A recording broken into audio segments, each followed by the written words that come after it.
Bonjour à tous, bienvenue sur 3 points, c'est tout, le rendez-vous quotidien des lecteurs de 450.fm, le journal de la franc-maçonnerie sous tous ses angles.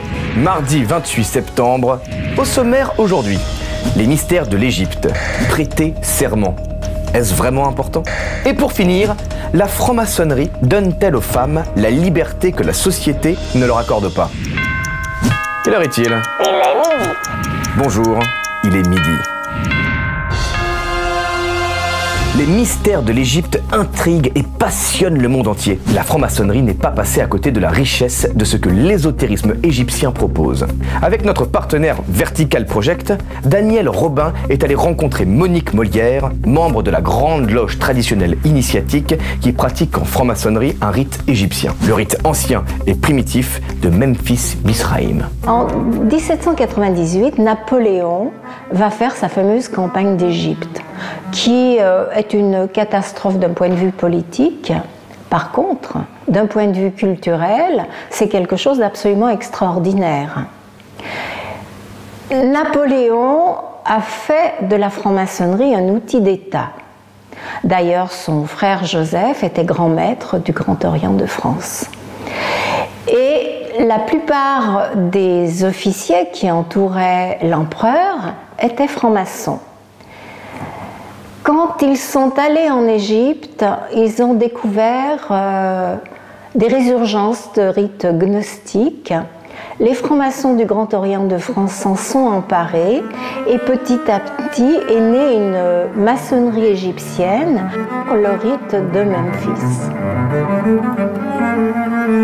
Monique Molière retrace plus de 300 ans de tradition et nous livre des clés pour comprendre comment les traditions égyptiennes se sont insérées dans les traditions occidentales. Documentaire intégral à retrouver sur le site 450.fm. En franc-maçonnerie, le serment, c'est particulièrement important. Et certains faits récents nous incitent à nous interroger sur le sujet.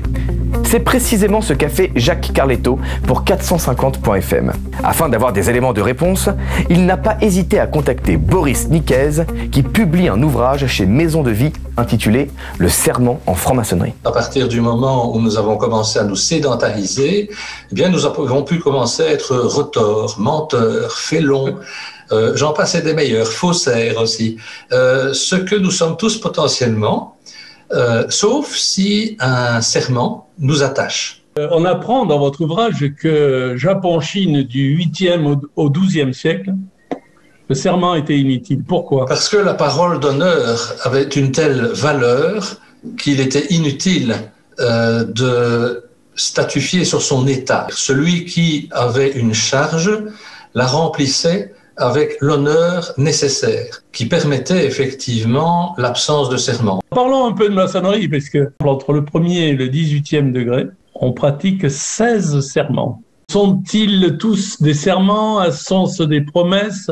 Sont-ce des jurements? Sont-ce des engagements? En l'occurrence, il y a 3 verbes qui sont utilisés. Je jure que, je promets que, je m'engage à.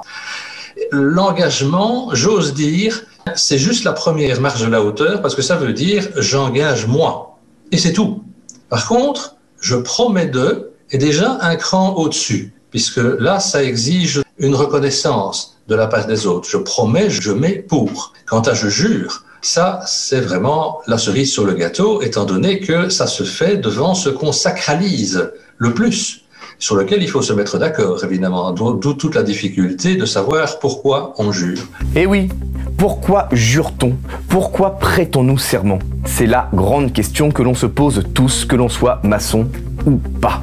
Pour avoir des réponses à toutes vos interrogations sur le serment, Boris Nicaise répond aux questions de Jacques Carletto sur le site 450.fm. Interview intégrale cette semaine et c'est toujours gratuit. Pendant longtemps, la franc-maçonnerie était fermée aux femmes.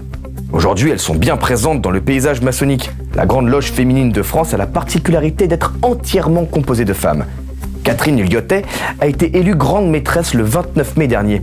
Elle nous livre son expérience et son point de vue sur les femmes en maçonnerie et nous explique comment la franc-maçonnerie peut être vecteur de liberté féminine. Retrouvez son témoignage en intégralité cette semaine sur le site 450.fm, le journal de la franc-maçonnerie sous tous ses angles.